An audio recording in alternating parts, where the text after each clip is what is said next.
আপনাদেরকে বলতে চাই যে মাঝখানে কিছু দলীয় ব্যাপার নিয়ে জানেন যে আওয়ামী লীগের সময় আওয়ামী লীগের স্রোতের সাথে অনেকে গা ভাসাই দেয়, বিএনপির সময় বিএনপি, কিন্তু আমাকে দল থেকে কুণ্ঠাসা করার জন্য একটা গ্রুপ, সাংবাদিকদের একটা গ্রুপ উঠে পড়ে লাগছে। ওটা থেকে ইনশাল্লাহ আমি ওভারকাম করছি। আল্লাহর রহমত, শেরপুর জেলা বিএনপির যদি কমিটি হয়, আমি শহীদুলকে মাইনাস করে শেরপুর জেলা কমিটি ইনশাল্লাহ হবে না। যাই হোক, জেলা বিএনপিতেও আমি থাকবো, প্রেস ক্লাবের সভাপতি হিসেবে আছি।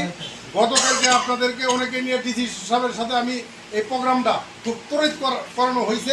আমি চাই যে যখনই আপনাদেরকে ডাক করবো, বিশেষ করে শেরপুর কেন্দ্রিক শ্রীবর্তী সিনেগিতে নকলানায়দের যারা আছেন ওদের আসতে সময় লাগে, কিন্তু আপনাদের ডাকলে যাতে আমি সাথে সাথে আপনাদের সেই ডাকে যাতে আপনারা সাড়া দেন। কারণ হলো যেখানে যাই আমরা সকলে সম্মিলিতভাবে, একতাই হলো আমাদের একটা শক্তি, বল। কাজেই আমরা সব যে কয়জন আছে আমরা ঐক্যবদ্ধ থাকবো।